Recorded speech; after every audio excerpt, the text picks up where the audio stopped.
As a partner, this ChatGPT is good. As a tool, it helps us effectively. How can we use it effectively?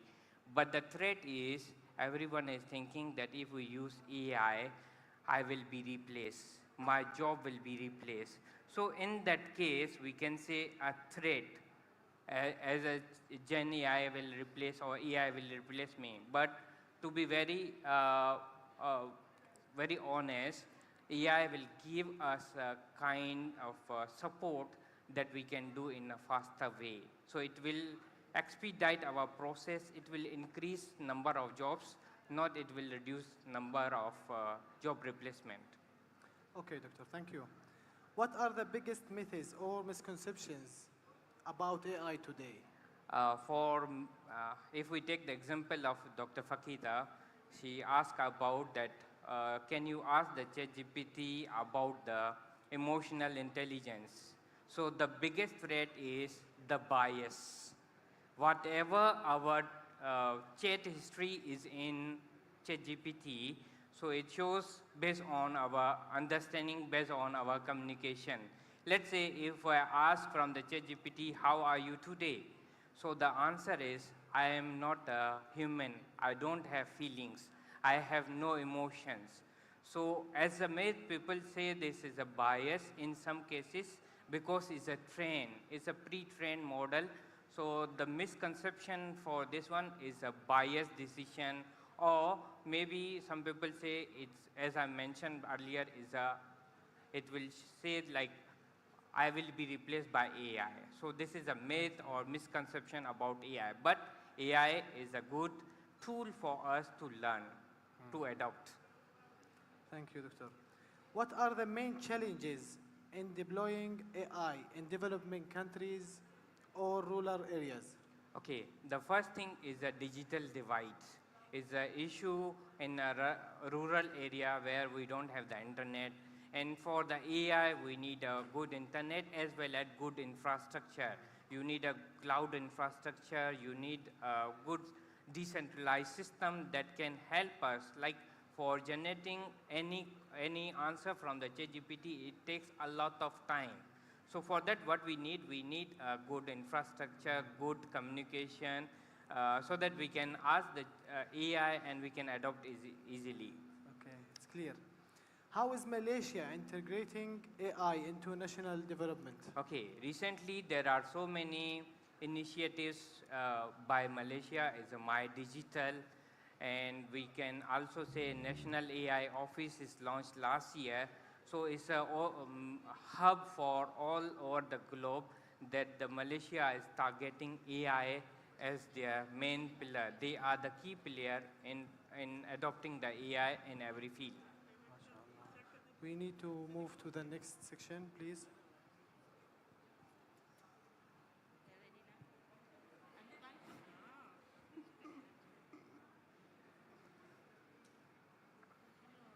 Okay, you want to say anything about? Okay, you can go with that. Okay, about section 2, AI trends. Okay, before going to the AI trends, I want to emphasize on this slide. This slide is for 2025.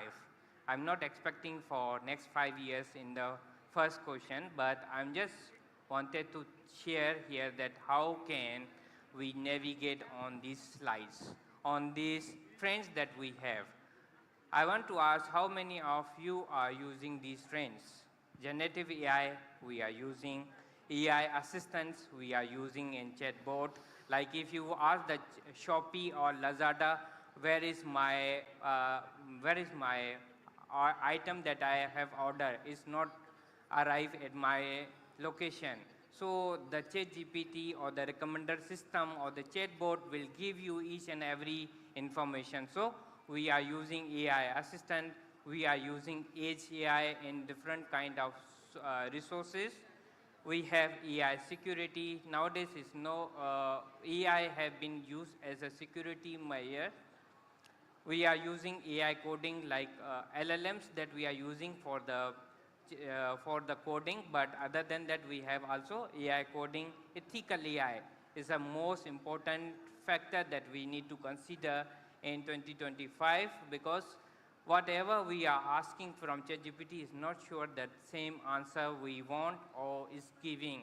So what we need to do, we need to understand the ethics, we need to understand the human insights over that are these answers are ethically accurate or efficient or optimal for answering or for providing this information or disseminate this information. Healthcare AI, previously what we are using machine learning, deep learning for the healthcare, but healthcare AI, wherever you go nowadays, we use the robots for us to understand that how the AI can be incorporated. Natural language processing is a kind of is a main umbrella under which we say regarding this one LLMs. So all these LLMs are under NLP, AI sustainability. Yesterday we were discussing on this one that how AI sustainable can be. If you know that when we train a model of a LLM, it required a lot of energy, it required a lot of internet, it required a lot of training for many days. So what we have to do, we need to be AI sustainable. Whenever we write on the ChatGPT, we need to do the prompting very well. How to do prompting? When we ask that, hi, Saif, how are you? Fine. So that one in AI will generate more energy. We will be using more internet. So we need to understand that whatever we are writing, we must write effectively. Our prompt engineering must be applied over that so that whatever the answer we are looking, we can get. With this, we are supporting to the sustainable future. Last one, job automation. So many countries, they have adopted on the automation of job. It's not like that is a biased decision, but we need to take care whenever we are scrutiny. After the scrutiny, we need to understand, we need a human intervention to understand that all the scrutiny that is done on the CVs, is it real or not? Like, let's say we are giving example, any student or any applicant who's applying and have CGPA less than 3.25 will be rejected. So this one is real. But if that length, this 3.25 is not considered, if some student or some applicant haven't mentioned 3.25, then in that case, in that manner, we need to check, double check that how this system have been applied for the job automation. So we need, each time we need to check and we need to consider that whatever the answer we are getting from this one is okay or not. So these are the trends for our AI that we have in 2025 that we need to consider. Moving to the question, what emerging AI trends likely to dominate in next 5 years? The first answer is Gen AI tool and healthcare AI. These are healthcare, education, agri-tech, and Gen AI tools. These are the tools that they will be in booming for next 5 years, and we need to consider agnetic AI or agenetic AI. We can consider the both terms we can use is from the agent base. So we need to understand how the agenetic AI works, and we need to understand, we need to adopt through training, through capacity building. Yes, we need to consider in next 5 years. How do technologies like generative AI and multimodal models change human-machine interaction? Okay. Today, we have used many QRs, right? How many times we are taking the picture QR and we are sending this data to the multimodal analysis. So here, we are using a text, we are using image, we are using video. All these things that we are adding the content, we are generating the content, it gives us an easy way. Previously, what we are using, we were giving a questionnaire survey, we will upload in the Google form, and through that we can get the insights. But today, with this multimodal, we can easily achieve whatever we want with the faster mechanism of by AI. getting the data, yes. It's okay. What role will quantum computing play in the future of AI? Okay, so quantum computing is related to my answer on sustainable AI. When we train a model, we use so many resources like internet, we use energy. So quantum computing will help us to reduce the training time. If we reduce the training time, we can get our response very fast. So by this, we can have achieve our sustainable AI. I see. Is the rise of open source AI, like Meta's Llama, a good or a risky? In both cases, is good as well as risky. Good in terms of when we use as a friend, as a partner is a good. But a threat when we use it and but we don't follow, we don't double check it, and then we can say yes, this is a risky trend. Whatever the Gen AI, whatever the Llama is giving to us, we just rely on that one. In that case, what we need to do, we need to double check. How are the government and regulators reacting to rapid AI development? Regarding this one, the first country that have implemented, this is the first country, Estonia, they have implemented the AI. So nowadays, government from multiple countries, they are using AI, like in Malaysia, as I mentioned, National AI Office. So they are incorporating in a different way to learn about the AI, digital skills and digitization. Okay, the last question of this session. What AI trends are shaping Malaysia future economy?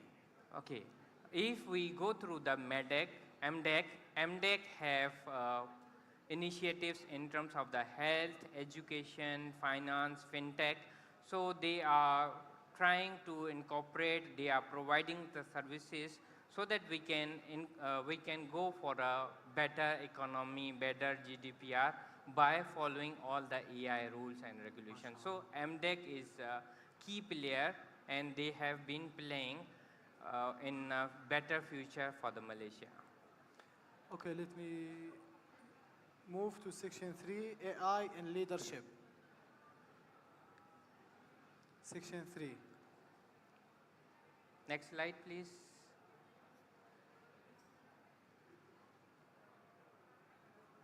Okay, so before going to the session question and answer, I straightly go to this slide. So most of us, we are academician here. We are in teaching and learning. We are going to get whatever we want.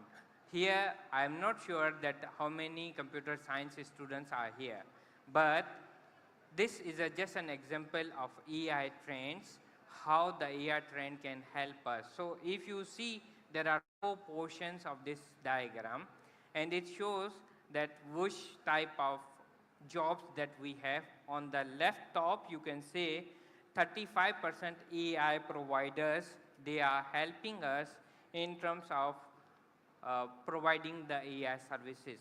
Others are like finance, professional services, software and hardware.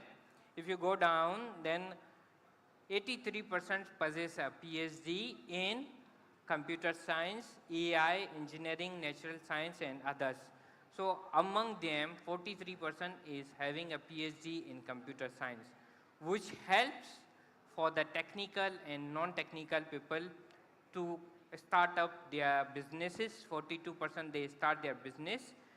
Non-tech persons, they are using 30%, and 55% software company providers, and 34% hardware company, they are using AI as a tool and other as a tool. So moving towards that, how, like as you mentioned, how companies restructuring leadership role to adopt AI disruption. Because if we don't use the AI, it will be harder for the companies to assess effectively. Because previously, there is a long process of doing any activity, but now with the help of the Gen AI, with the LLMs, we have an idea how effectively we can learn. Like if you take the example of a restaurant. Nowadays we have a robot on restaurant. They press, okay, and go to this table and provide this food, the ordered food that we have. So with this help, with this small robot, the restaurant manager can effectively enhance the accuracy of providing the food. Thank you. What are the top qualities, Doctor, of successful AI leaders in the public and private sectors? For successful leaders, we need to learn AI skills, we need to adopt AI, and we need to also make sure that whatever the abilities that we have, we must ask the AI that is it efficient, it is accurate, it is human favor. If not, then it will be a challenge for the private and public sector to involve AI but without double checking. Doctor, is emotional intelligence more important than technical experts for AI leaders? True. Emotional is like human to human evolvement. Yes. If I remember one of the student, he asked that my grandmother is sick, and then the response from, oh, I'm sorry, I can understand your feeling, you have a close connection with your grandmother. In that case, yes, it's a human evolvement or human emotion is there. So what we need to do, we need to consider the human intervention, human evolvement into that one. But if you say technical expertise, it can be learned. I remember, I don't know at which age I learned from A or the first word, but we learn. Technically, I don't know about AI in 2008, but today I'm giving a lecture on AI. So the technical capabilities we can learn at any time, but the human or the emotional intelligence is important than the technical expertise. Thank you, Doctor. How do AI leaders drive culture change in organization? Okay, it depends on cases. If you are in a rural area, then you need to understand how the organization can be moved. But if you are in the urban area, then the leader must have to adopt like how to use effectively and emotionally all my employees so that I can get whatever I want. So in that case, we can use in both cases. Both of them. Next question, what leadership styles work best in AI-driven organization? Example, agile, transformational. Okay, so if you remember in our computer science, when we develop a prototype, we need to go with the requirement gathering SDLC lifecycle. So in first, we need to understand how the agility we can perform, how fast and adaptive we can perform with our team.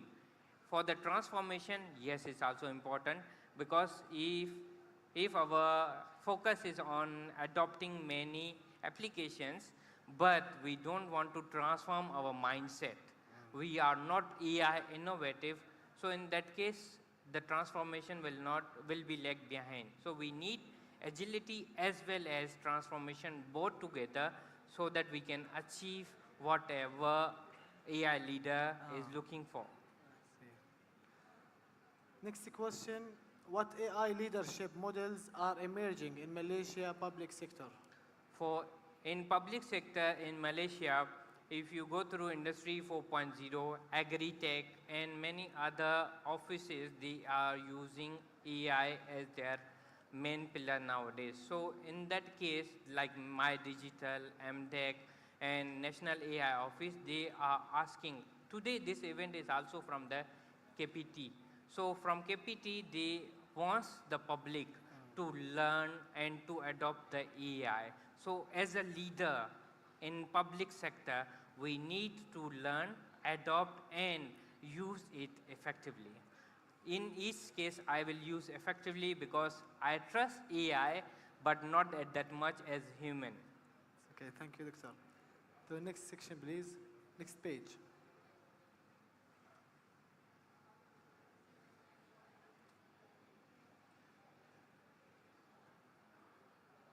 how AI leadership trends are driving for future.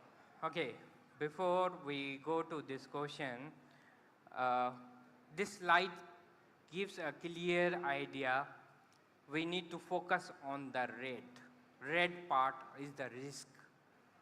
We have all the information on the improvement, reorganization, innovation, but we don't have any intention on the risk. So what we need to do in digital leadership, what we need to do, we need to implement improvement. How can we improve? We can improve in terms of the automation. If you remember, we are using the IoT, we are using IIoT, we are using IOMT. But what we need to use nowadays, the new trend is artificial intelligence for IoT. We need to go with that one. If we go for the innovation, we need to go with the invasive method. Like uh, for a blood glucose testing, what we are doing, we are taking the blood sample and we are giving to the sugar machine, and we can calculate our blood sugar.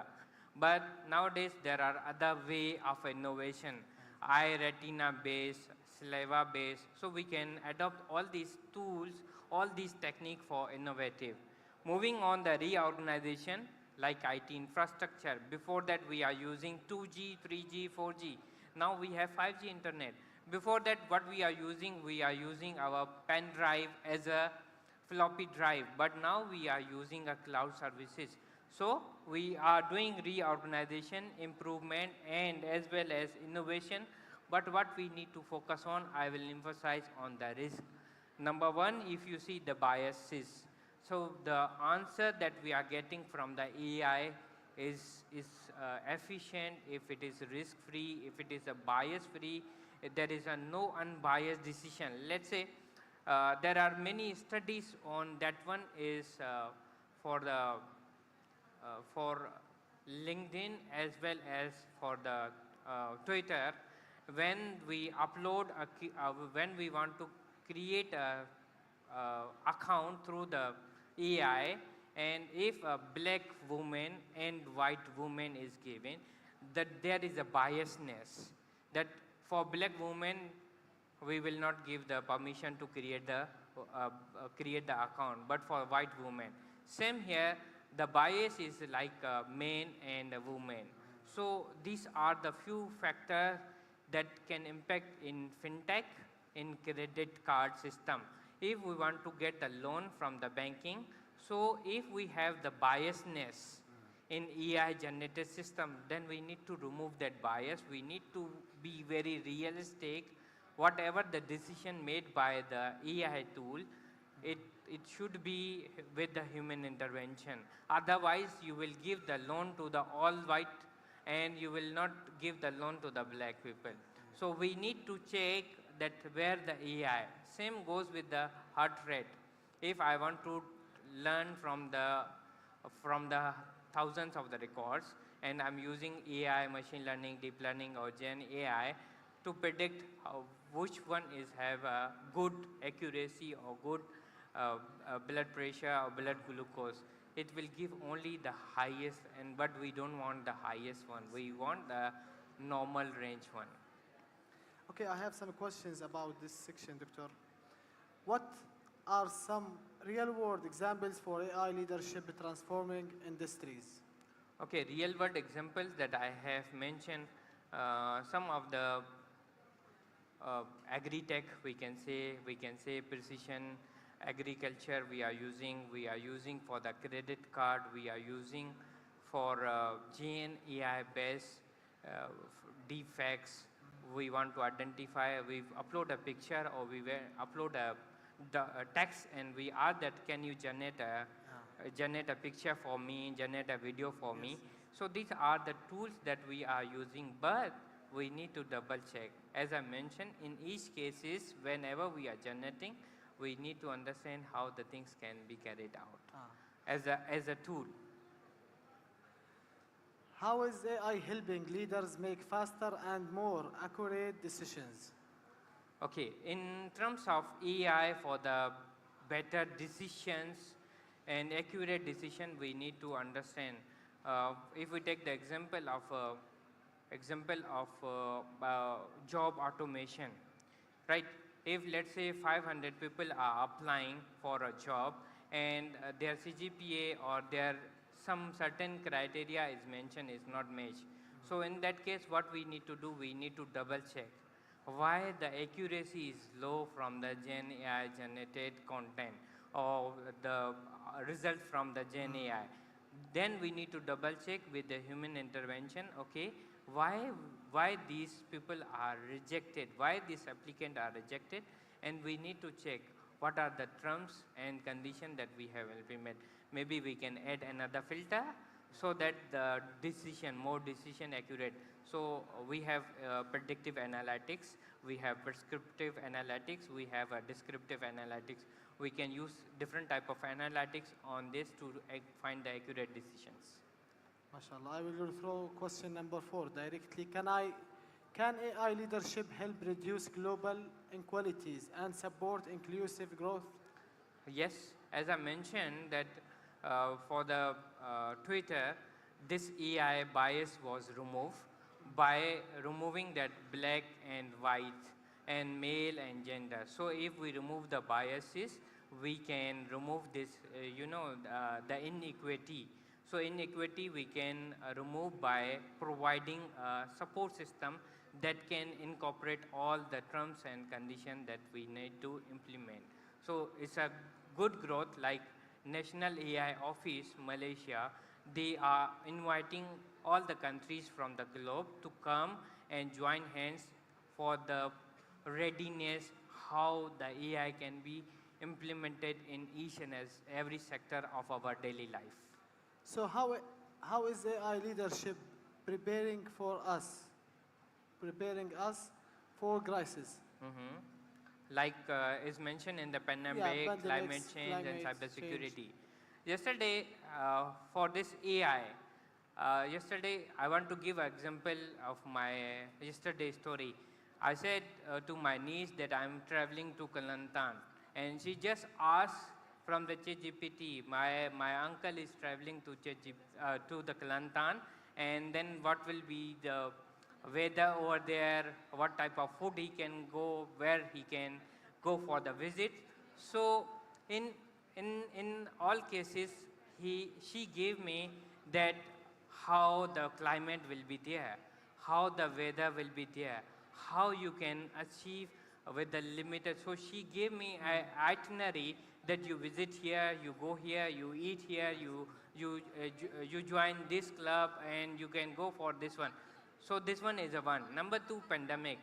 We all went through the pandemic in 2019 until PKP and all type of MCO and CMCO.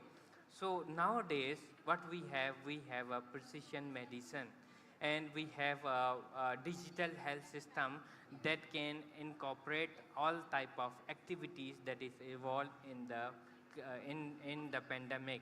And regarding the cybersecurity, each and every day we are finding, we are getting the reports that this one, this person or this person is affected by a cyber crime, banking or any scam or something.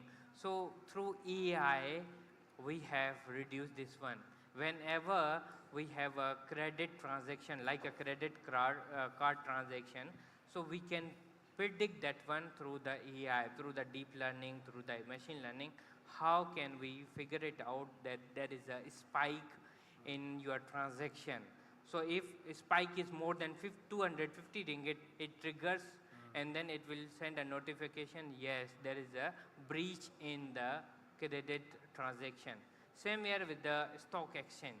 Sometimes you know that currency conversion, it's happen like sometime it's hype up and sometime up down.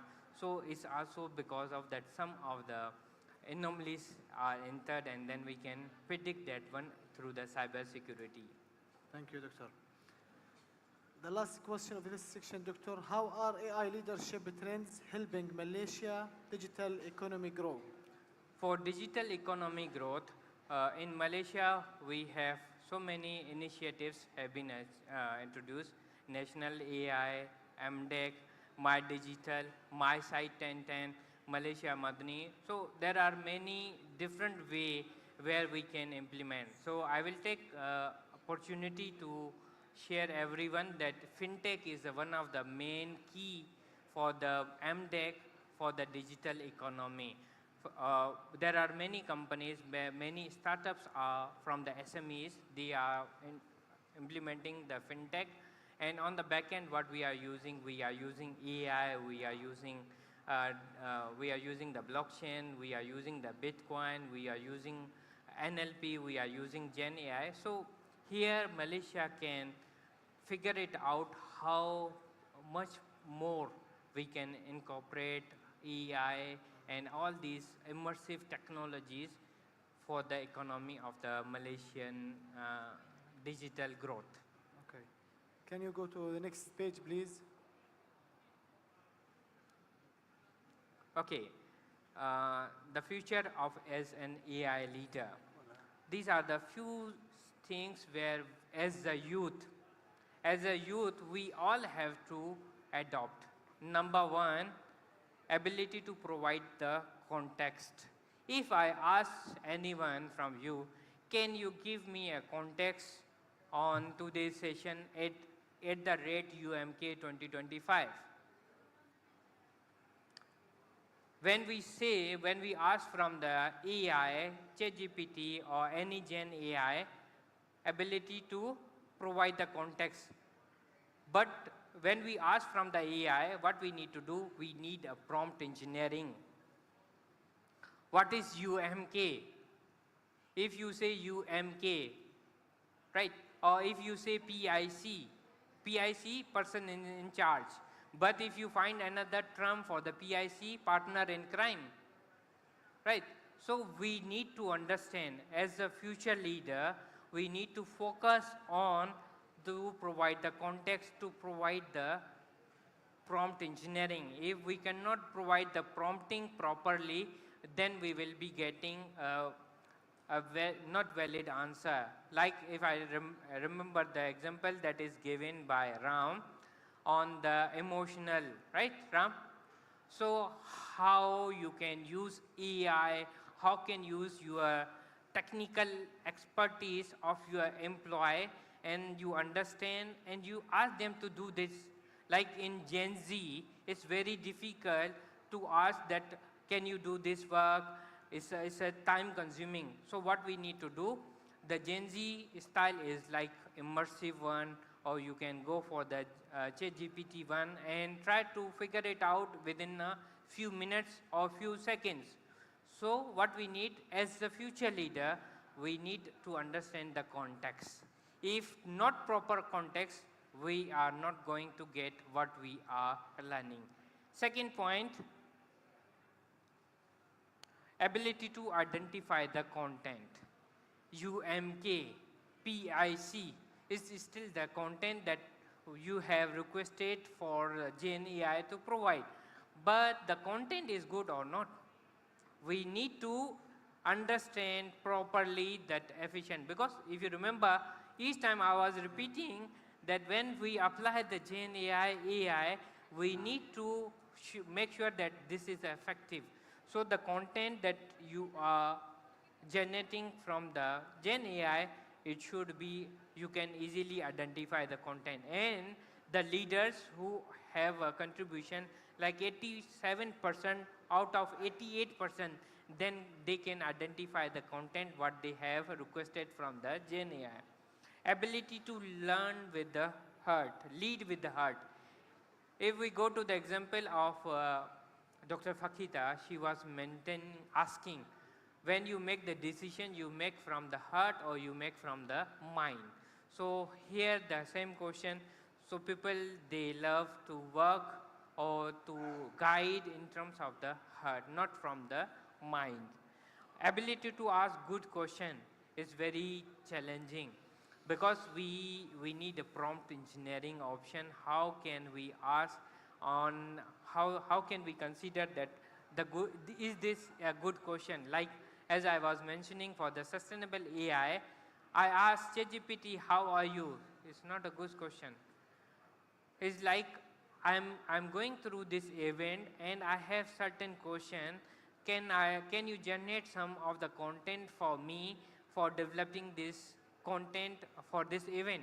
So this type of question, in that you can say I'm going for this event and I have this type of question, can you generate for me? Or I'm going for a presentation on the entrepreneur or technopreneur, can you develop some content for me so that I can go and give the answer to my teacher or to my assessor? So writing a good question, asking a good question is very much important. Ability to discern answer, it depends how can you navigate. So it's all depend on the prompting that you have. Ability to leverage AI algorithms. I'm not sure from this audience how many of you know the algorithm, right? Algorithm is kind of, in computer science we say, is a pseudocode, is a way of writing some prompting that we want to perform in our methodology. So what we need to do here as a leader, we need to understand how can we leverage all AI algorithms, tools, mechanisms, methods, whatever you can say as a framework or guide, but we need to understand, but what as a future, what we have, we are lacking in understanding the AI algorithm. We know, as Dr. Fakida mentioned, that you don't know the person who have created the TikTok, but you know the TikTok icon. So when we use the AI, we need to understand how AI algorithm works, rather than we just ask and we compile all the answer and just submit. Let's say all of us, we are going for a debate and we ask ChatGPT, okay, this is the questions, can you answer for me? So we don't know that how much the accurate answer. We need to understand that how this algorithm, or maybe we need to provide the algorithm, or we need to provide the scenario to the algorithm and to understand it, and then based on that we can go further. So it's as a future leader, we all us have to go with the context, content, algorithm. We need to go with the good question. We need to decide based on the heart, not based on the machine, because heart means we are giving the opportunity to the humans more than the machines. Machines can give you an assessment as a tool, efficient tool, but as a threat that we cannot understand the human emotions. So what we need to do, we need to go with a good heart, good question, good content, good context, as well as we need to understand the AI algorithm, how it works. It's okay because this section is the most important for them because they are the professional AI leaders in the future, inshallah. First question, doctors, what pathways should young professionals follow to become AI leaders? For AI leaders, you need to first go and learn, get the certificates, search from LinkedIn, you can go for the Coursera, you can go for the Udemy, you can go for the Khan Academy, whatever the content that they are providing, go for courses that can upskill you. After that, you can go for a training, workshops, sessions, hands-on workshops like Microsoft AI, they are providing ACAPT or KPT, they are providing this type of initiatives to learn on AI. After the training, after the workshop, go and learn the coding, how to code LLM, how to code machine learning, how to learn basic of machine learning. So these type of things, as a professional, you need to get the certificate, you need to get the learning, you need to get the knowledge. So in AI, what we need to do, we need a data, like data is any text UMK 2025. We need to convert this data into the information. Information like we need to remove at the red sign and we can say UMK, UMK University Malaysia Kelantan. So this data converted into the information.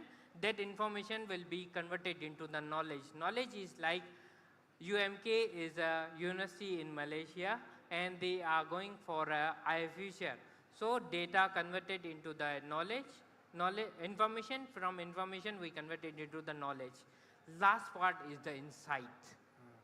So insight is that future. Future is not only in the public sector university of Kelantan, not only in UMK. It can be arranged by any other university, public sector, private sector. So what we need to go with the data, information, knowledge, and then insights. What insights from future? Like in session 1, leadership. Forum 1, leadership trend. Forum 2, what type of the insights that we can get, what are the challenges of the trends. Forum 2 will be on that one. And last one, how AI leader can perform, what are the challenges. So you see that data converted into the knowledge, to the information. Now we have the insight that iFuture is not only for the training or not only for giving the session. It's on that how AI future, AI leader have challenges, how to incorporate these challenges, and how can we navigate, how can we put this one as a blood or as a BFF for us, so that we can learn, we can adopt, and we can use it. Thank you, Doctor. The next question, how should the future leaders balance innovation with ethical responsibility? For ethical responsibility, whatever we are asking from the AI, we need to consider human more than the AI. Whatever the outcome is coming from the AI, whatever the coming from the innovation, first we need to check, we need to double check, with the multiple filters, and then we can say yes, whatever the outcome, this is ethical.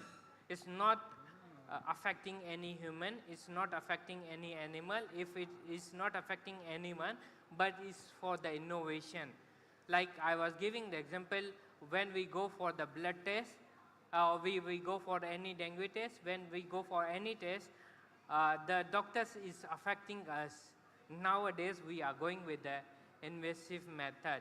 So same thing for the AI innovative leaders, we need to go with the minimum human intervention, yes, but yes, at least it should be intervention, so that we can say is an ethical answer or ethical responsibility of a leader.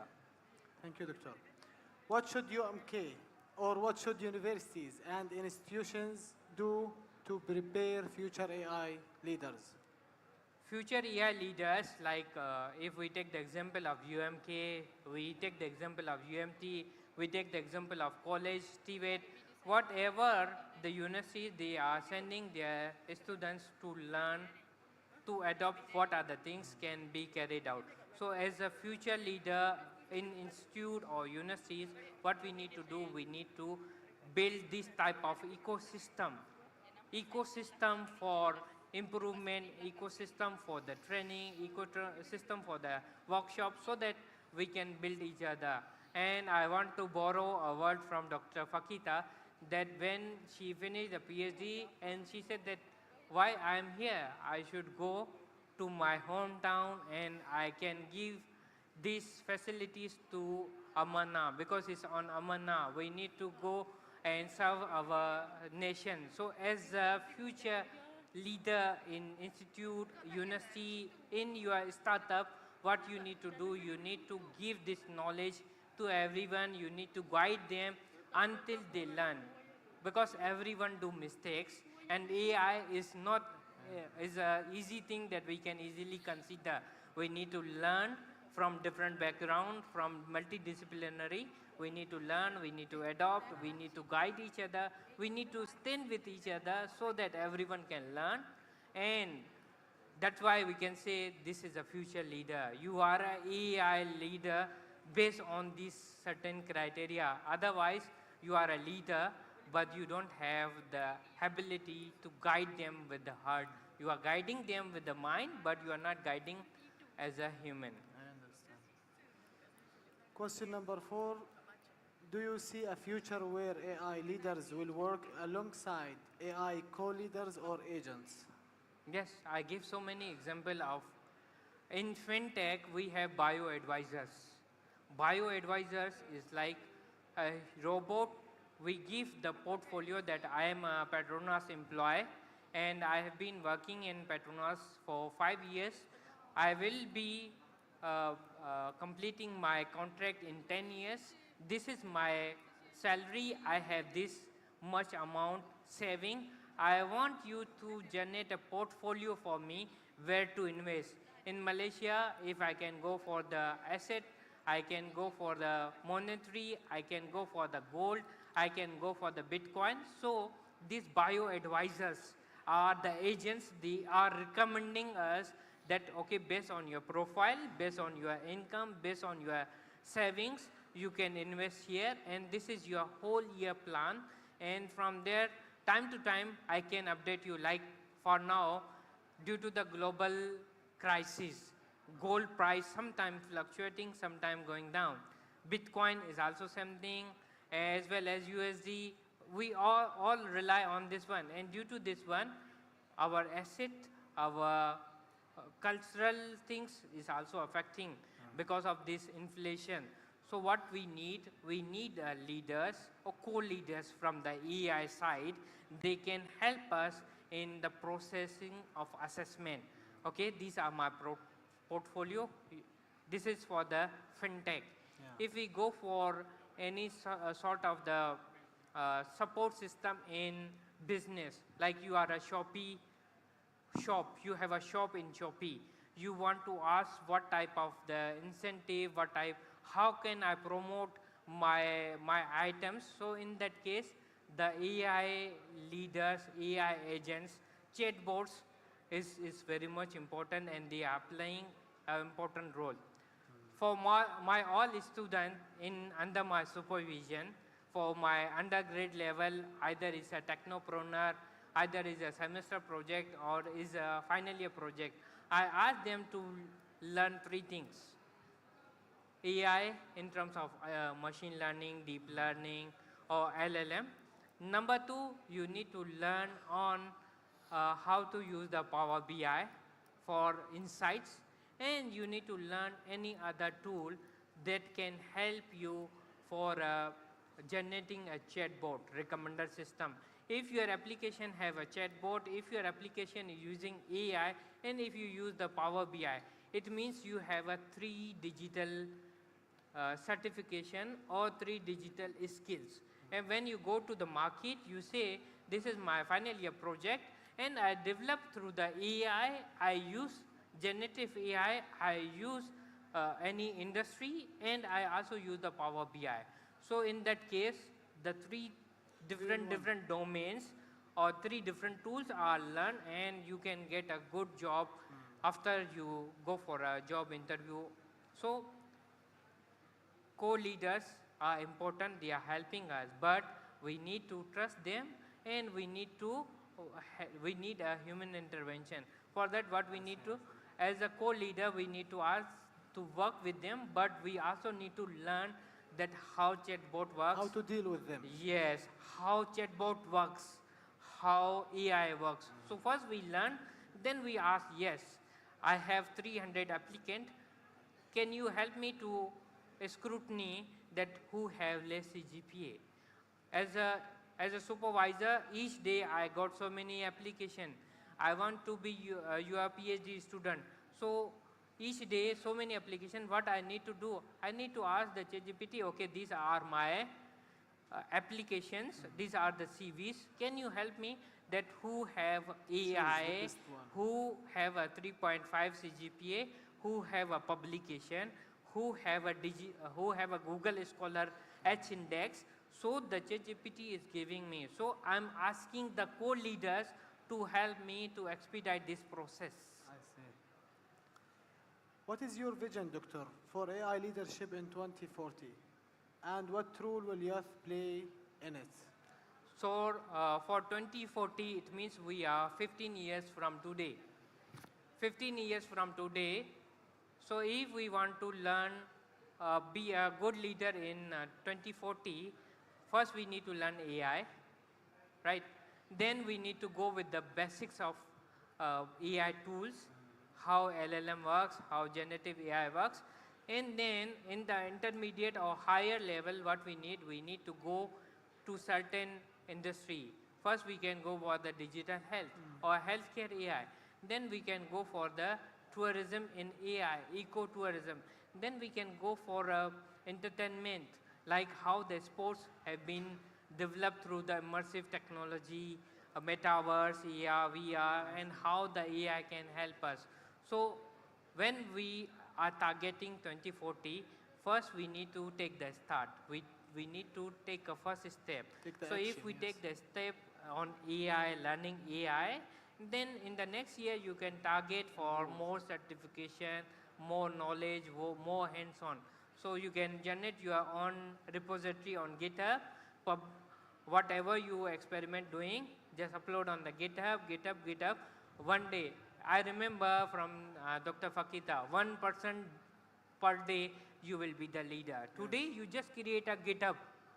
Tomorrow you go and get a repository and run your experiment and upload on the GitHub. Next day, so in the next 6 months, you have 160 or 180 projects on AI. Just take the action, Then you can go for many other advancement, how you can navigate with the multidisciplinary. So by 2040, we can achieve in terms of the precision medication, we can go for the education, we can go for the AI in tourism, we can go for the e-commerce, we can adopt in many industries if we have a passion to start today. Inshallah, Doctor. The last question. What support systems exist in Malaysia for young AI talent? For young AI talent, Malaysia is providing, the government is providing so many support in terms of the technopreneurship, in terms of the entrepreneurship, in terms of the MDEC. You can apply for the MDEC internship, you can apply for the multiple type of jobs that is based on AI. I remember last year MDEC, they were mentioning that they need 1.4 million data scientists in next 2 years, only in Malaysia. So 1.4 million digital creator or data scientists only for Malaysia. It means how big initiative they have to introduce. So that's why MDEC in every university, they are giving the free courses. They are asking to go for, along with this MCMC, they are also supporting in terms of many initiatives. My digital, last year, government has introduced this one, ER certificate for all. Each and every person can learn ER certificate and download it from and then upload in your social media. So we have this type of initiatives in Malaysia, and we can expand it more if we have the abilities, because as MDEC is mentioned, they need 1.4 million data scientists. So it means we need more manpower, we need more capacity building for each and every AI leader, AI youth. I see. Yeah. Thank you for these questions, Doctor. And now the mic is yours, if you want to say anything. Thank you, everyone. So these are the few sessions that I have planned as a, can you go to the first slide, please?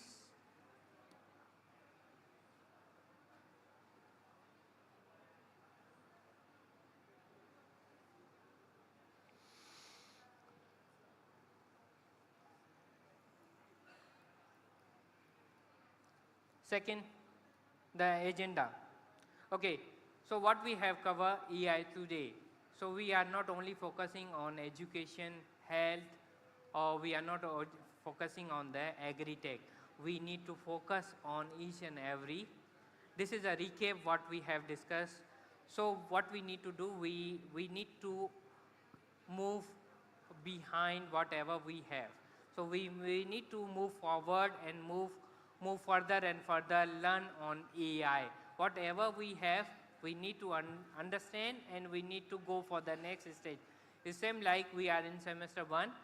For semester 2, we need to complete semester 1, right? What we can do, today we can go and learn a free course on LinkedIn Learning. You can create your account on LinkedIn Learning and go for the basic Python, basic AI, okay, basic how LLM works, how generative AI, how to do the prompt engineering in AI. This is AI today. What type of AI trends that we have covered today? So the trends are many, but we need to understand which one is belongs to me. Like all the students from the UMK, from the technopreneur, or maybe they are entrepreneur, they can move to the technopreneur. They can go and find a sponsor for their business plan, budget plan. So this trend you can emphasize after learning AI. You can target fintech, you can target in tourism, you can target in entertainment, and you can go for the AI trend in 2025. Then moving to next, how the things can be carried out as a leader. There are few things that we need to understand as a good leader, that how we can use our employee, how can we use our tool, how can we achieve our goals, how can we improve our business, how can we expand our business. So these type of startups we need to understand. Moving on, how the startups can help in our long run, we need to learn more and more. We need this type of initiatives. We need to go for the workshop. We need to go for the training. We need to go for the competitions so that we can upskill ourselves. Moving on, what type of the trends that are available or from the government or from the industry. There are many initiatives. What we need to do, we need to learn, we need to adopt, and we need to achieve whatever we are targeting. Like as I was giving the example, as a computer science student or as a entrepreneur or technopreneur, you need to learn something today and improve 1% by each and every day. You need to start, you need to make a to-do list as a future leader. Okay, what I have to do for this week, for next week, for upper week, in terms of learning AI, not in terms of using the ChatGPT. ChatGPT, Gen AI is good, but we also need to understand how can we improve in further in multidiscipline. Like basically I'm a computer engineer, but now I'm focusing on digital health, I'm focusing on the technopreneur, I'm focusing on the AI, Gen AI. So why is my passion that, okay, I want to learn, I want to explore more and more on other sections or domains. I don't want to focus on the health only. I don't want to focus on the human business. I also want to focus on other domains such as tourism, entertainment, especially the early child. So that one is also a good option, that how can we train our models, or how can we learn from the AI, and we can ask our children, all our siblings, that they can learn from this one and they can adopt. So there are so many things that we need to cover from now until 2040, and from 2040 we can think more and more on AI, because in next year we also don't know which type of Gen AI will be booming. Now is a ChatGPT. We have all other tools also. So we need to be proactive in terms of the learning, in terms of attending, in terms of sharing the sessions, so that all our youths can learn. Thank you once again, Dr. Ganesh, for your enriching presentation. Thank you. Thank you, everyone. Terima kasih. Any questions? Any questions? Anyone have any question regarding AI, or you are facing challenges in AI, how to navigate your field with AI? Anyone, please? Ada. It's up to you. جنبه لاقي إن شاء الله في الجنة. There is one question.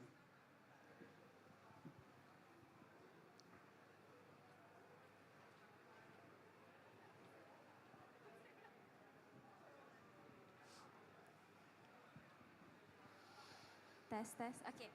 Okay, hello everyone. So my name is Nadira from Faculty Language Studies and Human Development from Bachok. So I'm studying language, so Arabic language.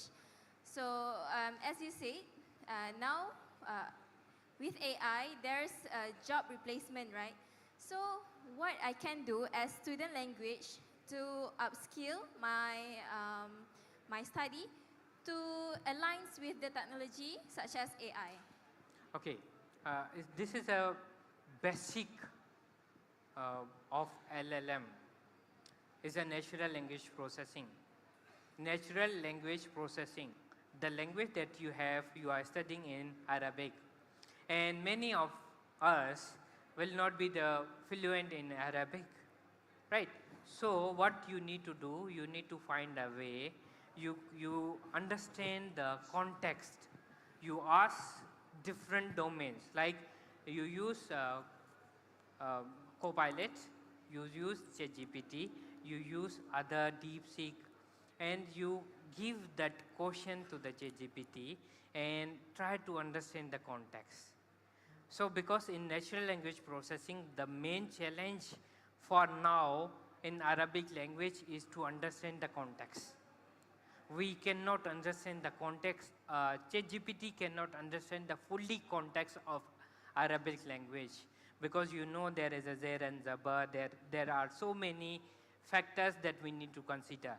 So for now, ChatGPT or the Gen AI, the tools that they can do the parts of speeching. You know, the noun, pronoun, verb, adverb, that for the Arabic language they can do. But the context is different. You take the example of Habibi. If you say Habibi with your friend, your slang is different.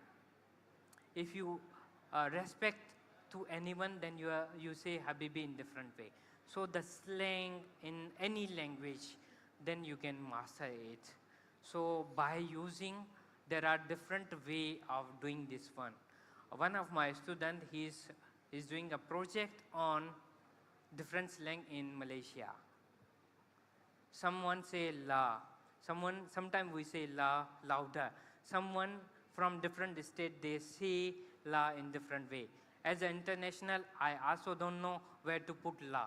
So in that case, what you can do, you can leverage that AI, how after the parts of speaking, how can you do the context understanding? Context understanding is very much important. As I mentioned la, if I mention the example of Habibi, if I example as a Salamat, so Salamat is in different contexts. The Salamat Pagi is different, Salamat Datar is different. So you need to understand the context very well and ask from the different domains, which one is giving you the best answer. But still you need to go and ask from the subject expert, this question or this answer is perfect or not. Still you will validate it and then you can upload. There is another example in YouTube. You know, we have a content or subtitles. So in some languages is given, but in some languages is not given. So when we read the content or the subtitle, we still think no. If we are the native, we know that this one is a correction. There should be some justification or some amendment needed. So for that, what we need as a student of the Arabic language or any language, we need to understand the context. If you know, first of my slide in the future leader, 88% they don't know what is the context. We need to understand the context very well, and then we can answer. Same thing, Like if you ask this question in English, I can answer. If you ask the same question in Bahasa Melayu or Mandarin or any other language, I cannot give you the feedback. So the context understanding in generative AI is still a big challenge. So by considering these things, you can understand and you can leverage on Gen AI or AI tools or technologies. Okay, thank you. Yeah. Any four more questions? Because I asked Dr. Fakita that I'm coming. I should get 5 questions at least. So one question is done, 4 more questions. Then we can conclude and go for the lunch.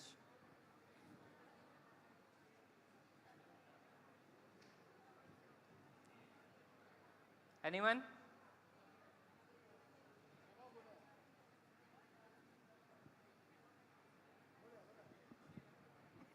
Hi, Hello. my name is Vanessa. I am from campus Jeli. Okay. So my question, we have seen that many popular AIs like ChatGPT, Bing AI, and DeepSeek is reported use up to twice as much energy as traditional digital tools, right? So my question is, how do you think that future leaders can balance the innovative power of AI with its environmental costs? Yes, Ah. true. So for that, we have sustainable AI. We need to learn how to get from the AI. It's not like you are training for many days and we are not getting. So prompt engineering, on the back end, what we need to do, we need to implement quantum computing. It's a kind of physics technology or method. When we ask for the prompting on Gen AI, DeepSeek, any LLM, what we need to do, we need number one is prompt engineering. We need a proper prompt for asking whatever. Number second thing, we need to reduce the training and testing time of all JGPT. Every country or every third day. In my LinkedIn, I just get a post, okay, new LLM, new LLM, new LLM. They are generating, but what is the resources that we require? Malaysia have a very good energy storage, but other countries, underdeveloped countries, they don't have energy and they have a shortage of the energy, but still they are generating that much content. So in that case, we need to have a readiness from the globally that which tool we need to give the permission to operate in these countries, and by implementing the laws or by implementing the framework, like you use the quantum computing, you use a smart number of training of the LLMs. So by this, we can sustain our energy storage and all other resources that we are implementing on Gen AI. I hope I have given the answer. 3 more. Left side? Saiful? Anyone?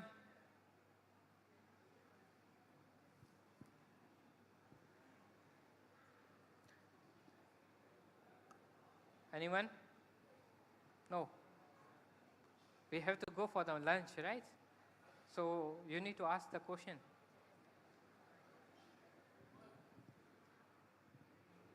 Ram. Thank you. Okay. My question is, um, like, I am an accounting student. Okay, so when I'm doing certain complicated calculations, especially regarding business mathematics, for hard questions, like we can't uh, predict how the steps it will be. We know the steps sometimes, but we will feel like confusing either this step or that step. So sometimes we will seek for AI's help, like ChatGPT and so on. So in that case, the ChatGPT answer will be very too accurate compared to the answer that we have in our scheme answer itself. So in that case, like some students would be too dependent on ChatGPT. GPT, yeah, right? they'll be too dependent and they'll follow 100% whatever that ChatGPT says. But some students, they will have the human touch where they feel like, okay, I'll use the method here, but I will do the calculation by myself. So like, how would you advise us to use AI so that we don't downplay our intelligence, and we should feel confidence on ourselves and use AI as a tool to guide us, not to be everything in our life. Yeah. If you know the question from Saiful, from our friend, that ChatGPT or the Gen AI is a tool, is a threat, or is a partner. So, Ram, we can use this ChatGPT or Gen AI as a partner, but not partner in crime, right? So, whatever the course syllabus is given to you is approved by Ministry of Education, and there are some standards. Whatever we are getting from the ChatGPT is from the web sources and is unauthorized, right? So what we need to do, we need to use ChatGPT as a brainstorming. Like if I ask, day before yesterday, my daughter was asking, what is ChatGPT? I asked that ChatGPT is something that you want to do a calculation 2 plus 3. Normally we do with the hand, but from the ChatGPT, I give A is equal to 2, B is equal to 3, and C, what will be the answer in 3? C is 5. So I said that this is a platform that can give you a guidance how the addition works. So as a guide, as a partner, you can use ChatGPT as a tool to guide you, not to overplace whatever the standard is set by the Ministry of Education, because we are going with the standards each year. And but the ChatGPT, anyone can upload anything, if it is real, if it is correct, but it's still getting from the ChatGPT or from the web sources. So authentication is very much important. Okay, if you have a complex mathematical problem like in accounting, we have so many ROI, right? We say return on investment, and we have the formula. So if you ask the ChatGPT return on investment, better you can go with your standard formula that you have ROI. Because someone have mentioned me recently, the GDPR formula in some country is this one, and the ChatGPT is different. So who will validate that the formula of the GDPR is this country is correct by the government or from the ChatGPT? So we need to check and we need to validate before we.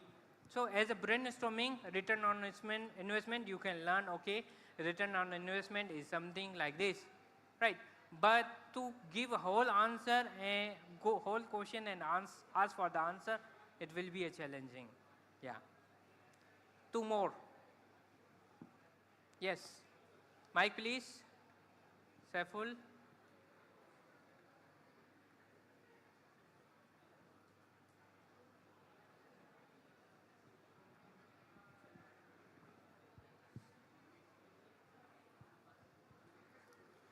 Hello, Hi. my name is Afi and I am foundation student. So my question is how leaders can use AI effectively to develop talent from other students. Okay, it's a very good question. If you remember, there was one question that how to lead your friends. How to lead your friends. When I started learning LLM, and then after that I was giving these type of talks or session to my friends or my colleague or to my juniors so that they can also learn. So how effectively we need to understand first that how this thing is working, what are the limitations, then we can go for adoption. So as a future leader, first you need to be confident whatever the context and whatever the content is we are getting from the Gen AI or ChatGPT, first we validate and then we can provide this information. If someone will say that what is a PIC, I will say partner in crime. But the actual answer is person in charge. So first what I have to validate, what I am disseminating. So for as a leader, we need to understand first, learn, understand, validate, and then we can share this information. Afiq, I'm giving the answer. You are also getting the answer from ChatGPT. The validation, right? Good. Last one. Only one.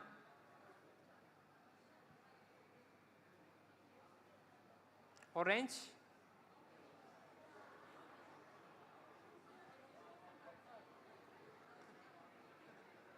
Last one.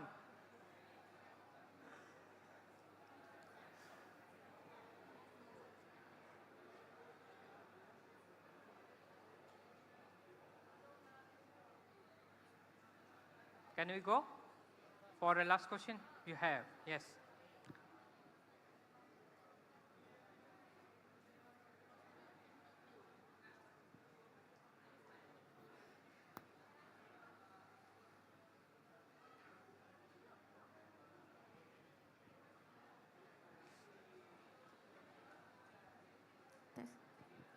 Okay, hi, my name is Nunisa. I'm from UMK Campus Dili.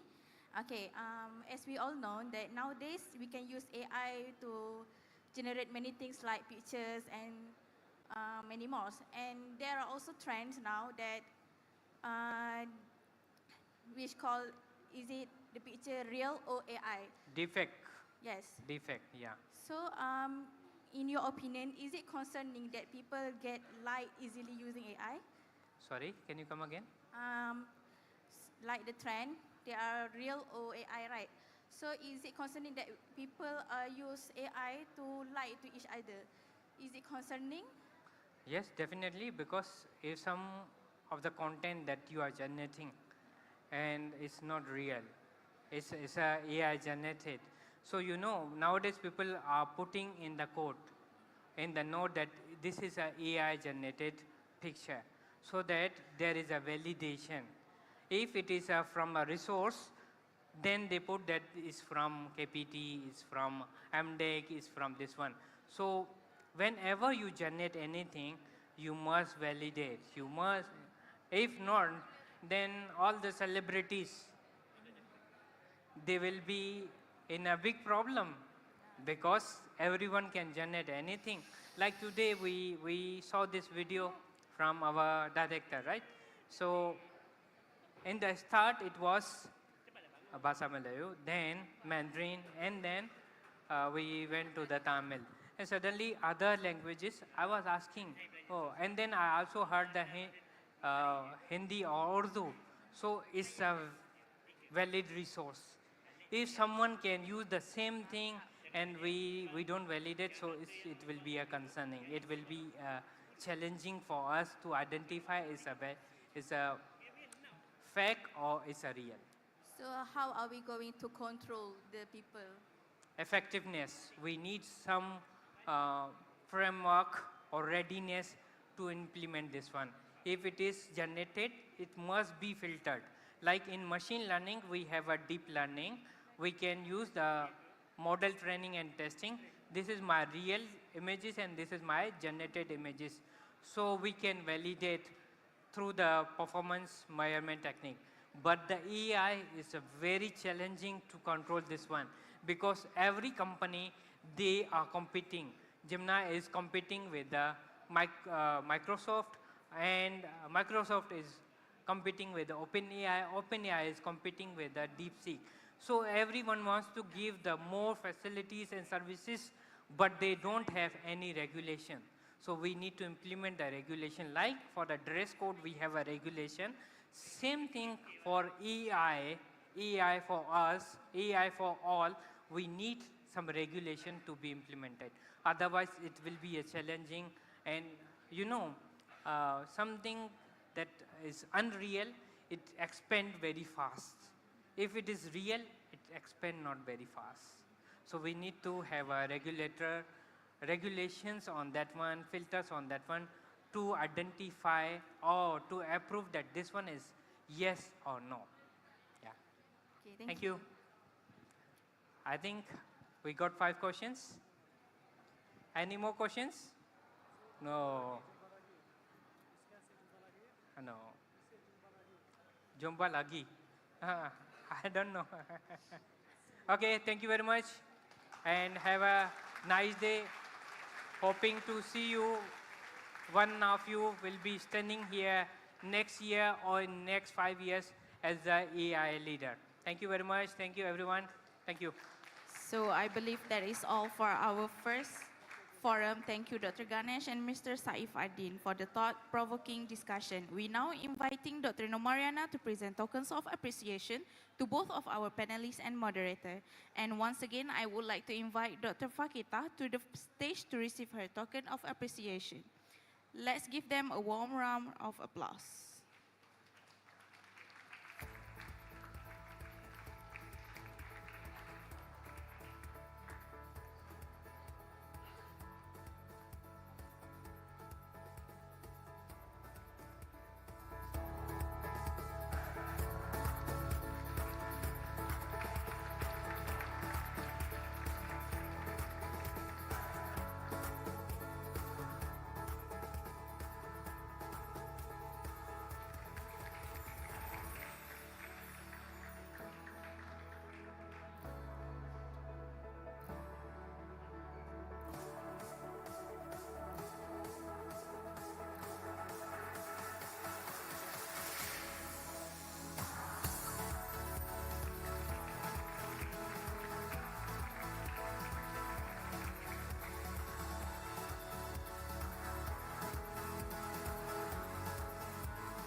Okay, ladies and gentlemen, now it's time to light up the room with our next lucky draw session.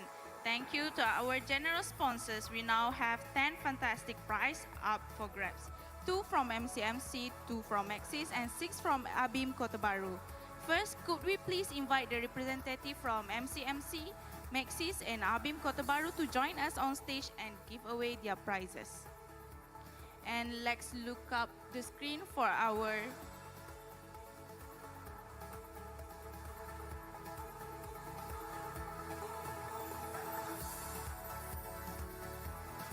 So here comes our first very lucky name, Iman Ifwat Ben Sairi.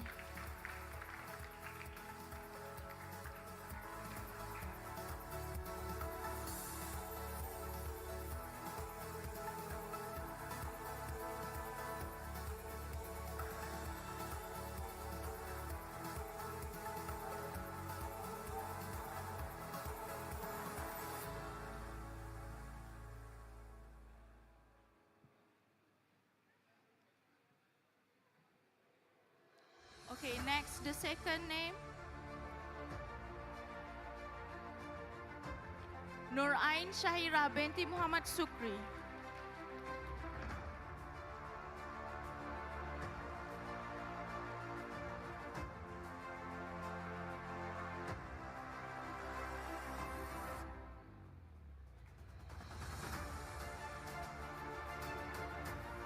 And the third lucky name, Nur Izati binti Muhammad Jeffrey.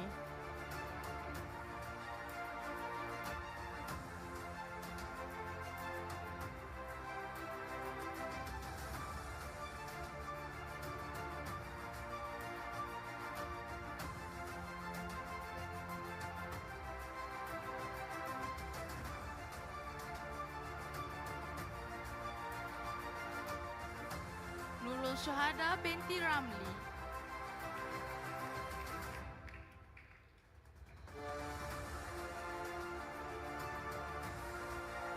Do we have Nurul Syuhada binti Ramli with us?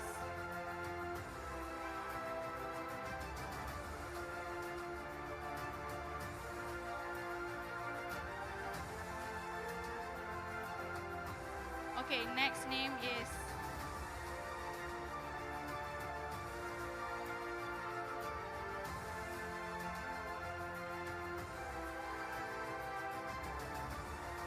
Muhammad Akram bin Adnan.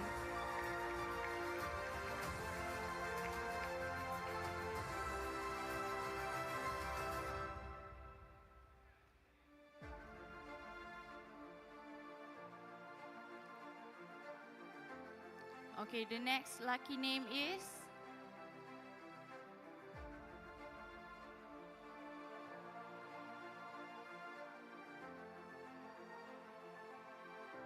Akmal Harith bin Budiman.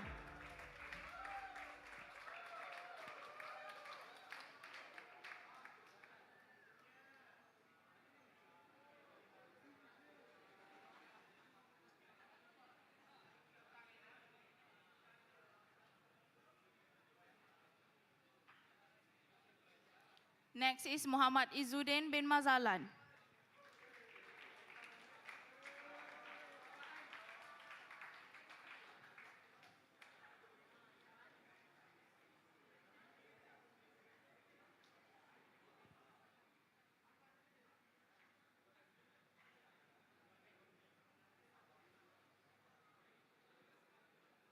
Okay, next lucky name is Muhammad Izzat Haikal bin Hisham.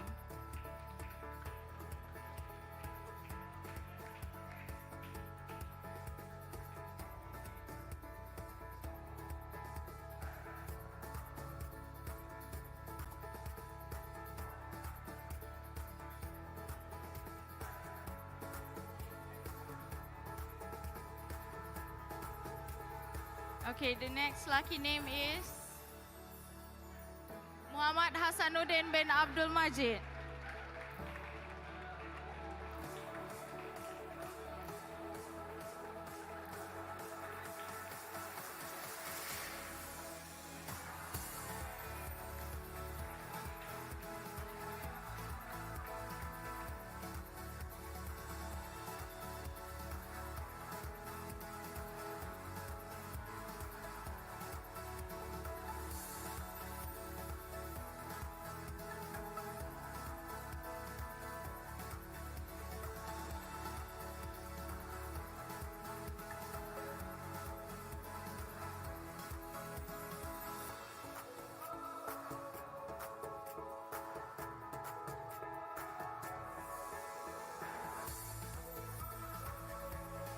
Okay, do we have representative from Maxis here with us? I would like to invite you to the stage. Okay, next, the hampers are from Maxis and the next lucky name is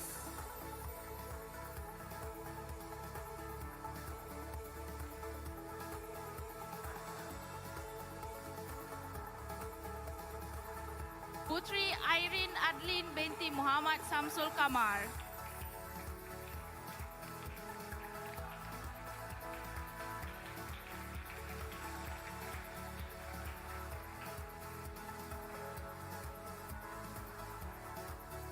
Okay, the next lucky winner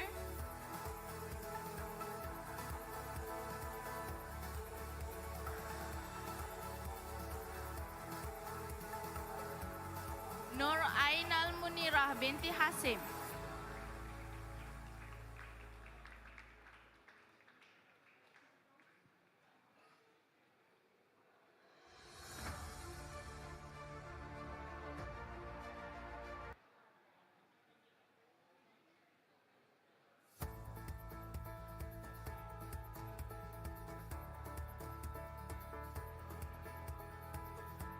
Okay, and one last lucky name for this session.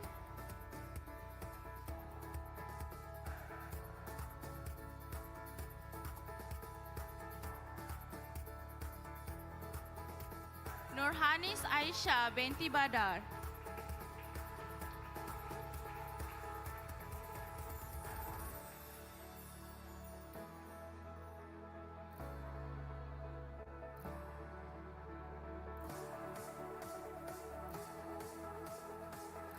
And that is the end of our lucky draw for this session.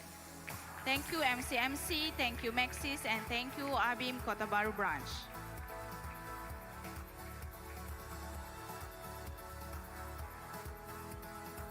Next, I would like to warmly invite the representative from MCMC to deliver a few words. Please welcome them to the stage.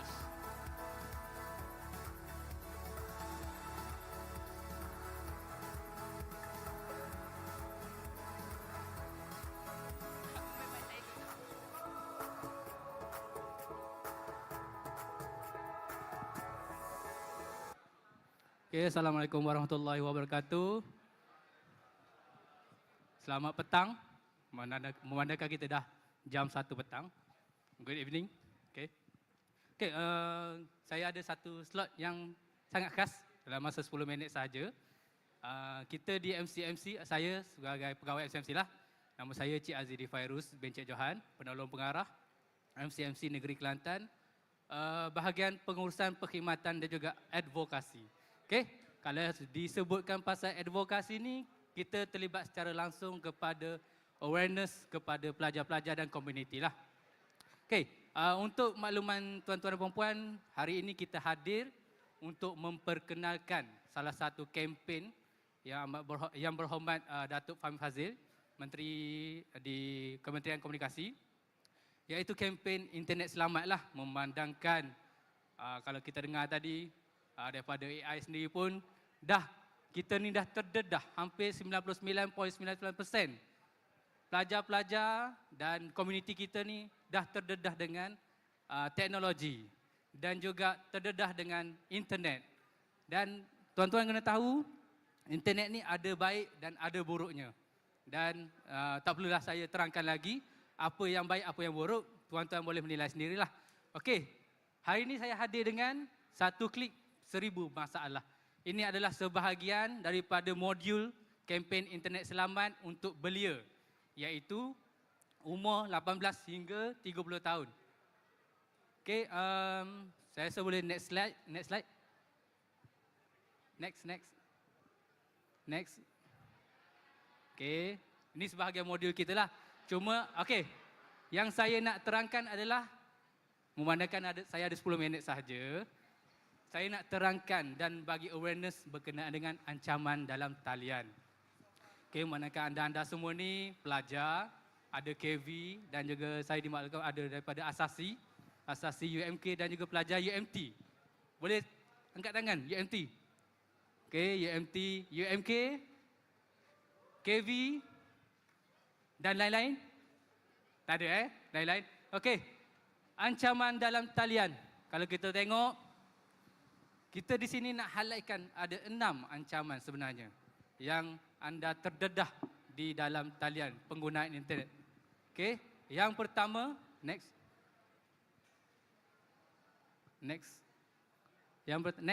Yang pertama adalah Makau scam ataupun tipu panggilan lah. Okey, Makau scam ni modus operandi sangat mudah. Dia menghubungi mangsa randomly ataupun dia dah target mangsa ni ada banyak duit dalam bank, menyamar sebagai penguatkuasa, polis, immigration ataupun apa-apa sahaja. Mangsa dikatakan terlibat dengan kes jenayah ataupun mempunyai tunggakan cukai, LHDN lah kalau yang ada LHDN tu. Okey, mangsa diugut, akan ditangkap dan didakwa. Suspek akan meminta mangsa menyerahkan sebahagian duit dan maklumat bank lah. Okey, ini adalah Makau scam. Saya percaya anda semua ni, mungkin ibu bapa anda dah terdedah dengan benda ni, dah terkena dengan benda ni, ataupun dah menjadi mangsa untuk Makau scam. Jadi, saya di sini meminta anda semua, kalau tak kena pada diri anda sendiri, boleh maklumkan kepada ibu bapa anda berkenaan apa yang kita highlightkan pada hari ini. Okey, itu adalah Makau scam. Dan next, highlight yang kedua kita nak terangkan di sini. Next.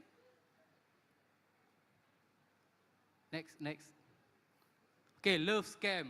Okey, love scam. Okey, ini adalah terdedah kepada pelajar wanita sebenarnya. Okey, love scam. Kalau kita tengok modus operandi dia menghubungi mangsa melalui aplikasi janji temu. Okey, ada satu soalan saya nak tanya dan ada hadiah yang disediakan oleh MCMC. Apakah aplikasi janji temu yang biasa anda guna? Angkat tangan. Angkat tangan. Boleh jawab, boleh jawab. Ome? Hah? Liomet? Liomet? Liomet? Saya tak pernah dengar tu. Oh, tele. Okey, boleh. Okey, selain tu, Ome? Ome TV. Oh, Ome TV. Okey. Ome TV. Okey. Tu sebahagian daripada aplikasi janji temu dan anda akan menggunakan dan dia akan menggunakan identiti palsu untuk chatting dengan anda. Mereka akan sering menggunakan ayat manis-manis. Ayat manis biasanya. Selepas mendapat kepercayaan mangsa, mereka akan manipulasi mangsa untuk menyerahkan duit. Contohnya, kalau tengok gambar tu, selamat perkenalan. Saya Daniel, jurutera minyak di Dubai. Dubai. Nampaknya kerja yang besar, kerja yang hebat. Tapi minta duit dengan kita. Logik ke tak logik? Okey. Tapi minta duit dengan kita sebab dia kata tersangkut di KLIA. Logik ke tak logik? Okey. Kalau gitu macam mana kita nak cakap? Blok. Okey, bagus. Blok. Hadiah. Siapa jawab blok tadi? Okey. Okey, blok. Lagi?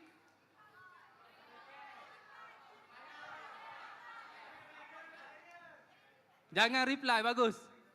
Okey, jangan reply ataupun block lah. Ataupun uninstall terus. Okey, itu adalah alert scam lah. Dan next, ancaman yang ketiga dalam talian, penipuan pekerjaan. Okey, manakah anda semua ni dah berada di alam remaja dan belia. Okey, penipuan pekerjaan ni memang selalu terjadi. Dan ada mangsa yang telah menyerahkan duit 1,000, 2,000 sebagai yuran pemprosesan untuk mendapatkan pekerjaan. Logik ke tak logik? Kita nak masuk kerja, kita kena bayar kat dia. Tak. Okey. Itulah penipuan pekerjaan. Boleh tak bagi contoh kat saya, apakah platform untuk kita memohon pekerjaan secara legit?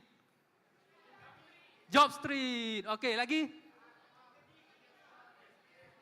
SPA 9 paling famous. SPA 9 paling famous. Okey, lagi? Satu lagi. Apa tu? Ya ke? Okey. Okey, yang paling famous selepas SPA 9 apa? Siapa pernah dengar LinkedIn? LinkedIn. Siapa ada profil LinkedIn? Ada. Okey, dah dapat hadiah dah. Okey, itulah platform-platform yang legit. Macam saya sendiri di MCMC, kawan-kawan di MCMC sekarang ni memohon pekerjaan melalui platform Job Street. Okey, kita akan menggunakan third party. Dan paling famous SPA 9 untuk kerja kerajaan dan lain-lain platform yang digunakan oleh agensi itu sendiri. Okey, macam USM, UMK. Lain-lain platform yang kata kena bayar itu adalah penipuan. Okay, next. Penipuan pelaburan. Siapa pernah dengar? Kripto, Bitcoin, Forex, lagi saham. Okay, itu dah, kalau ada third party yang message kita, yang PM kita nak join pelaburan, itu adalah sekadar penipuan. Okay. Kalau nak, okay, untuk penipuan pelaburan, ada satu agensi yang boleh tapis pelaburan itu legit ke atau tidak. Siapa tahu? Siapa tahu angkat tangan?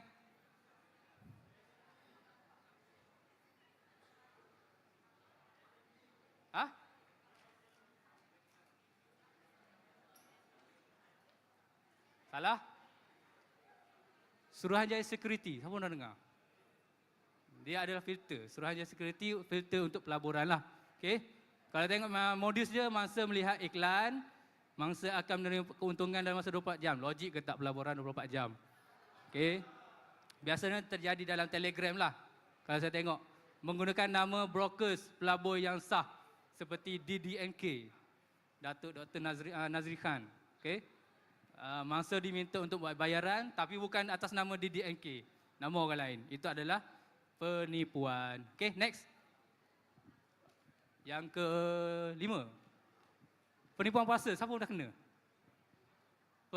Penipuan parcel. Pernah, okey. Seperti biasa, penipuan parcel ni akan menghubungi target mangsa, mengatakan ada parcel yang tersangkut di KLIA, immigration ataupun dah sampai kena bayar. Walaupun kita tak order. Kita boleh reject benar parcel tu. Bagi tahu abang parcel tu, tolong hantar balik. Abang parcel takkan marah sebenarnya. Okey? Itu adalah penipuan parcel. Yang terakhir tak saya. Terakhir, pancingan data. Pancingan data ni biasa terjadi kepada anda yang melayari laman web untuk membuat pembayaran online. Maybank, CIMB ataupun dibagi satu link untuk menebus hadiah cabutan bertuah. Walaupun anda tak pernah join pun cabutan tu. Pernah tak jadi macam tu? Tahniah, anda telah menerima 30,000. Sila klik link ini untuk menebus hadiah anda. Maknanya bila anda klik link tu, segala data peribadi anda yang telah link dengan telefon anda seperti Maybank, CIMB, mereka boleh menggunakan pakai data tu untuk diorang pakai balik akaun anda. Dan akan terjadilah akaun keldai. Okey, faham? Okey, saya rasa itu sahaja slot daripada FCMC. Terima kasih kepada UMK sekali lagi kerana memberi ruang. Untuk lebih lanjut, kita ada buka booth di belakang. Kita ada game, sedikit game. Berapa kali lagi? 2 kali lagi? 2 kali game lagi. Kita ada hadiah sikit. Untuk 3 ataupun 5 teratas. Lepas ni boleh serbu. Kita akan buka untuk 20 orang tak awal lah untuk main game. Okay? Terima kasih UMK sekali lagi. Assalamualaikum warahmatullahi wabarakatuh. A big thank you to MCMC for the insightful and eye-opening awareness session earlier. We truly appreciate your continuous efforts in educating and empowering our youth. We would like also to extend our heartfelt thanks to Maxis for their kind support and generous contribution today. As part of their initiative, Maxis is giving out free SIM cards to all students, so don't miss out this opportunity to claim yours just outside the hall. Untuk makluman, para pelajar boleh menebus SIM card percuma yang disediakan oleh Maxis di luar dewan. Ada juga air Milo lori juga tersedia untuk anda nikmati di kawasan luar. Dan sekiranya anda ingin ke tandas, jangan segan untuk meminta bantuan daripada kru kami yang memakai long suit berwarna kelabu.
Ni Raza, ayah Wawa.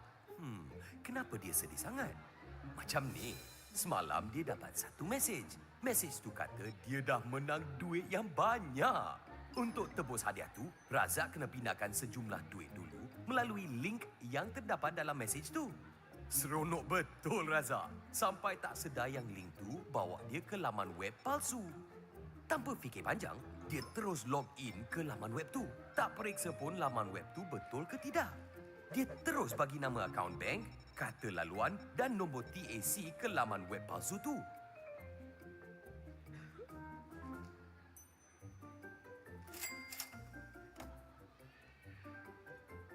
Razak rasa tersangatlah gembira dan teruja.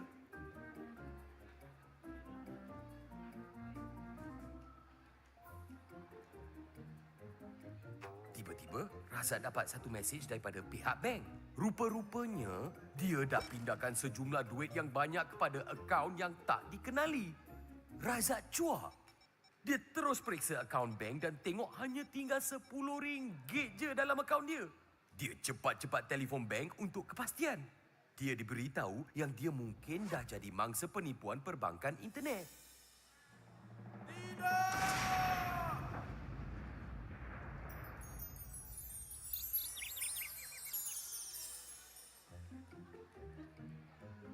Razak ke balai polis untuk buat laporan. Rupanya banyak lagi mangsa penipuan yang senasib dengan dia. Awas, jangan jadi mangsa penipuan perbankan internet. Tawaran yang nampak terlalu bagus berkemungkinan suatu penipuan. Pastikan kata laluan dan nombor PIN anda adalah sulit. Typekan URL laman web bank terus ke dalam pelayar web. Jangan balas sebarang mesej yang meminta maklumat peribadi atau kewangan. Jangan buka sebarang link laman web yang mencurigakan.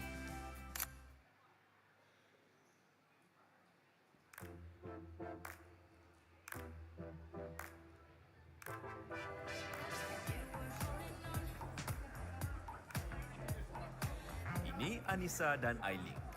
Dua-dua nak jadi influencer. For them, ikat perut tak apa. Janji bergaya, y'alls. I nak post kat IG. Nanti mesti dapat banyak like, kan? Babe, Italian brand ni. Harga promo. Murah lah. Potokan ni 200 untuk sepasang. Kalau ada promo kan kena 400 kan? Tak ada promo pun kena 600 mah. Itulah pasal. You nak satu tak? I belanja. Potokan ni. Tak apa. You pilih je. Asalkan kita berdua bergaya. Then it girl. Thank you. Nisa. Hello. Assalamualaikum, Along. Waalaikumsalam. Ni Nisa nak tanya ni. Nak apa? Nak pinjam duit lagi lah tu. Alah, Long. Bukan selalu. Nak berapa pula kali ni? 600. Mak, 600? Banyaknya. Nak beli apa, Nisa? Alah, Long. Nisa kan nak start buat vlog. Lepas tu Nisa nak beli sunglasses. Brand Itali tau. Tengah ada promo. Murah je. 200 satu. Nisa nak beli 3. 3? Hello, Cik Adik. Matahari pun ada satu je, tahu tak? Yelah, Long. Nisa kan influencer. Nak kena tukar-tukar. Pasti nak kena match dengan baju lagi, kasut lagi, handbag lagi. Yelah. Tapi kena janji, sebelum hujung tahun, kena bayar Along balik. Okey, Along. Nisa janji. Thank you, Along. Sama-sama. Jaga diri tu. Jangan asyik nak belanja je. I love you. Wah, bye. So okey ke tak? Mestilah okey. Kejap, I buat payment.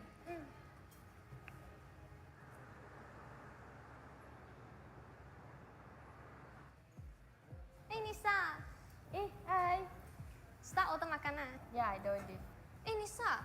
Sunglasses yang kita order last time belum sampai lagi ke? Sudah lama lah. Oh, yelah. I baru ingat. Kejap, I check. Betul ke you sudah bayar? I dah bayar lah. Website ni pun macam dah tak ada lah. Awas, semak dulu kesahihan promosi tersebut. Adakah betul atau tidak? Kita dah kena scam ni. Nak stylo punya pasal. Habis duit I. Macam mana nak bayar duit kakak?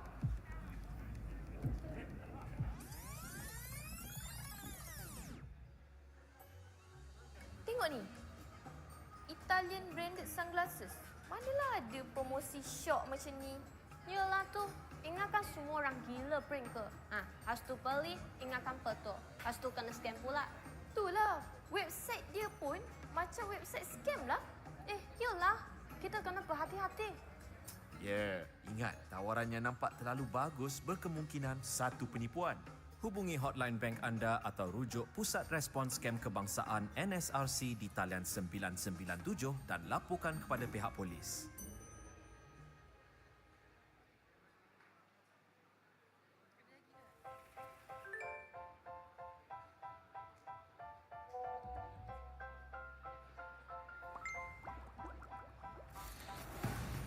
Ibu-ibu, ayah-ayah, anak-anak kita kini terdedah kepada dunia tanpa sempadan, penuh ancaman dan tipu daya. Jangan biar anak-anak kita melayari media sosial tanpa pengawasan. Kerana itu boleh menjadi permulaan kepada silap langkah dan kerosakan. Kita tak boleh leka. Pastikan anak-anak kita dilindungi daripada bahaya cyber yang tak kenal waktu. Pantau setiap aktiviti dalam talian mereka. Dunia digital mesti menjadi ruang yang selamat, bukan perangkap yang memusnahkan masa depan anak-anak kita.